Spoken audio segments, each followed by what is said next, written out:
नमस्कार दोस्तों, प्रणाम। आज मैं आपको एक कहानी सुनाऊं जो सिर्फ एक कहानी नहीं बल्कि उत्तराखंड की आत्मा की आवाज है। ये कहानी है मां नंदा देवी की, अल्मोड़ा की बेटी कुमाऊं की शान। एक समय की बात है, अल्मोड़ा पर चंद राजाओं का राज था। उनमें से एक थे राजा आनंद सिंह चंद, जिन्हें परिवार और वंश की चिंता थी। उन्होंने मां शक्ति की कठोर तपस्या की ताकि मां स्वयं उनके घर जन्म ले और उनका वंश आगे बढ़े। मां शक्ति प्रसन्न हुई और राजा आनंद सिंह को वरदान दिया, राजन, मैं तुम्हारे घर एक कन्या के रूप में आऊंगी और तुम्हारा वंश सुख और समृद्ध होगा। फिर क्या था, खुशी की लहर चल पड़ी अल्मोड़ा और कुमाऊं की पहाड़ियों में, जब मां शक्ति ने नंदा देवी के रूप में जन्म लिया। उनका जन्म एक राजकुमारी के रूप में हुआ और उनका नाम पड़ा नंदा। नंदा देवी अपनी बहन सुनंदा के साथ बड़ी हुई। दोनों बच्चों की तरह खेलती, मंदिर में घंटी बजाती और पूरा महल उनके खुशियों से गूंज उठता। समय बीता और मां नंदा की विवाह की घड़ी आ ही गई। उनका विवाह स्वयं शिव जी से हुआ और कैलाश पर उनका गृहस्थ जीवन शुरू हुआ। लेकिन एक दिन मां नंदा अपने मायके अल्मोड़ा ड्योढ़ी पोखर वापस आई, अपने पिता से मिलने के लिए। शिवजी की अनुमति से। कुमाऊं की संस्कृति के अनुसार विवाह के बाद बेटी का मायका आना एक पवित्र समय होता है। उसको नाक से ऊपर को टीका भी लगाया जाता है। लोग कहते हैं, जब मां नंदा अपने मायके आती हैं, पूरे कुमाऊं में खुशहाली और सुख बरस जाता है।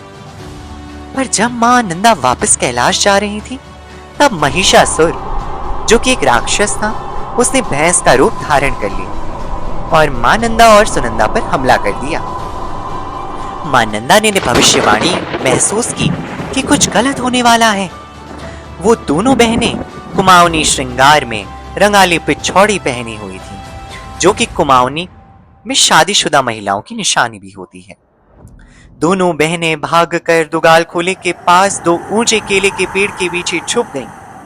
लेकिन एक बकरा उनके छुपने की जगह के पत्ते को खोजते हुए आया और वहां के सारे पत्ते खा गया। और महिषासुर ने बस देख ली। उसने मां नंदा और सुनंदा के मानव रूप को मार दिया। लेकिन मां का शक्तिपुंज उनके शरीर से निकलकर फिर से अखंड हो गया। इसी घटना के बाद मां नंदा को लोग कहने लगे, भाग भगोती नंदा, नंदा ऊंचा कैलाश कीजे। ओ नंदा सुनंदा तो दैण है जाए, ओ मां नंदा तो सुफल है जाए। दोस्तों, मां नंदा सिर्फ अल्मोड़ा तक सीमित नहीं, भारत की दूसरी सबसे ऊंची चोटी भी मां नंदा देवी के नाम पर है। नंदा देवी पर्वत, जो कभी भारत की सबसे ऊंची चोटी थी, मां नंदा के शक्ति रूप का प्रतीक है। अब बात करते हैं अल्मोड़ा और कुमाऊं के नंदा देवी मेले की। हर साल नंदाष्टमी पर अल्मोड़ा में, यहां तक कि पास में भवाली, नैनीताल और डीडी हाट में भी नंदा देवी मेला लगता है, जहां मां नंदा देवी का डोला और मूर्तियां बनाई जाती हैं। ये मूर्तियों के लिए खास केले के पेड़ भी लाए जाते हैं। लोकल कलाकार मिट्टी और कपड़े से पवित्र रूप में इसको शुरुआत करते हैं और मां नंदा और सुनंदा की पूर्ण मूर्तियां निर्माण होती हैं। रंगोली और फूलों से सजाकर डोले में बिठाया जाता है। उनका खूब साज श्रृंगार करा जाता है। जब नंदा देवी की डोली निकलती है ना, पूरा अल्मोड़ा जय मां नंदा, जय सुनंदा की गूंज से गूंज उठता है।